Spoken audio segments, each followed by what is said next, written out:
आपको ये बात समझनी पड़ेगी। कोई और आने नहीं वाला है हमको बताने को कि ऐसा करो और वैसा करो। देखो यार, अकेले हम ही अपने कर्म विधाता होते हैं और अकेले हम ही होते हैं जो कि अपने डिस्ट्रॉयर होते हैं। अब आप कौन हो? ये बात जितनी जल्दी समझ में आती है उतनी अच्छी होती है, और जितनी लेट समझ में आती है पछतावा उतना ही ज़्यादा होता है यार।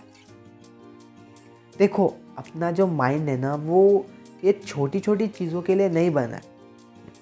1+1 2, 2+2 4, 4+4 8, उसके लिए कैलकुलेटर अवेलेबल है। अपना माइंड अब कुछ अलग बनाने के लिए बना है ना, बिकॉज इवोल्यूशन हो चुका है। तो हम अब वो 18th सेंचुरी वाले ह्यूमन नहीं रहे, अब 21st सेंचुरी में आ चुके हैं। अब कुछ बड़ा करना है तो कुछ बड़ा सोचना पड़ेगा, और यदि कुछ बड़ा सोचना ही है ना, तो उसके लिए मेहनत करने को तैयार हो जाना पड़ेगा।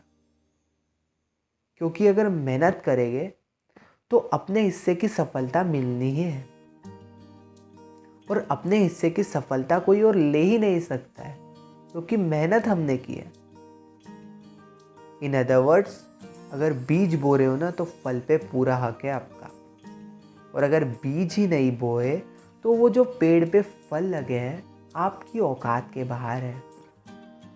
तो उनको पकड़ना, उनको खाने की उपासना करना बहुत गलत बात है, क्योंकि आपने मेहनत नहीं की। अब अगर आपको अपने मन को समझना है कि खुश रहना है, हैप्पीनेस की बात आती है। सक्सेस और हैप्पीनेस, ये दोनों का मेल ना आगे जाके आता है, ये पहले नहीं आता है।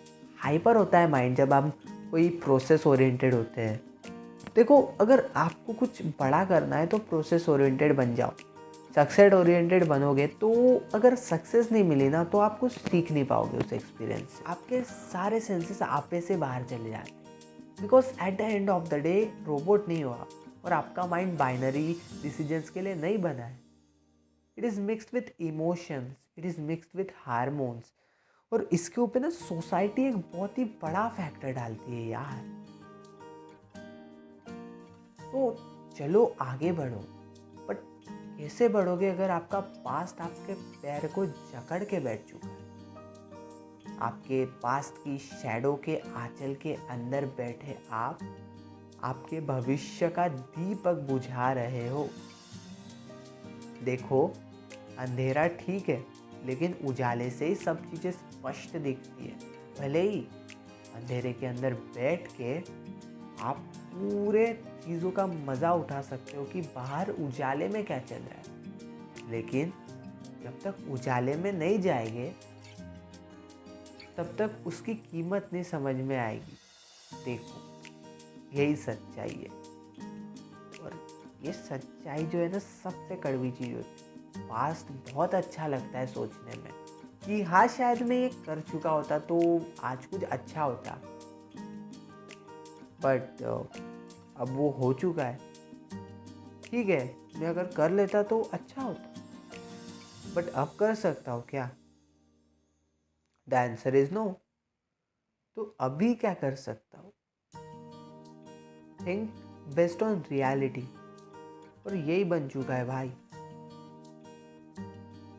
तो जो भी बड़े बड़े मोटिवेशन स्पीकर्स होते हैं, या फिर बड़े बड़े जो रिच पर्सन्स होते हैं ना, वो ना एक फ्यूचर विजनरी होते हैं। वो 10 साल आगे का सोच। बिलियनर्स की बात कर रहा हूँ, मोटिवेशन स्पीकर्स की नहीं।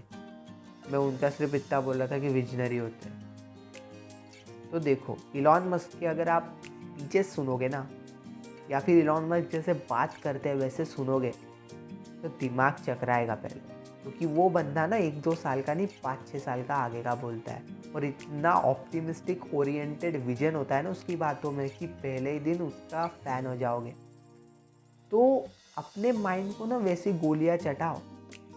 देखो, आपका माइंड जो होता है ना, उसके अंदर जो भी विचार लगेंगे ना, वही आपकी बॉडी वर्क करेगी।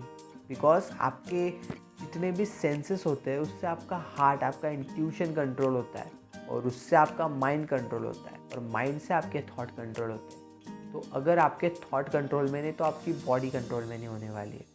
And that's the real truth. और ये चीज़ समझने में लग जाती है देर, और देर होने के बाद समझ में आता है कि हाँ, ये कर चुका होता। देखो, आपके दिमाग को एक बगीचे की तरह रखो और उसको एक अच्छे माली की तरह सही से जो देखो, उसके अंदर आप गुलाब का फूल भी उगा सकते हो और कटीले कंटक भी उग सकते हो। अब आपके ऊपर आप कैसे जो रहे हो। आप ना अकेले खड़े रहने में समर्थ हो, ना कोई विचार लेने में। क्योंकि आपने जो अपने विचार पकड़ रखे हैं, आपने जो अपने दिमाग को सीमाएं लांग रखी है, और आपके जो भी माइंडसेट है उसके द्वारा आप सीमाबद्ध हो। आप, मैं, हम सब। और हम जब किसी से जलते हैं या फिर किसी की जो सक्सेस होती है उससे खुद को नीचा मान, तो इसका मतलब होता है कि हम अपने ही विचारों के बनाए हुए एक जेल में सदा के लिए कारावास हो चुके हैं।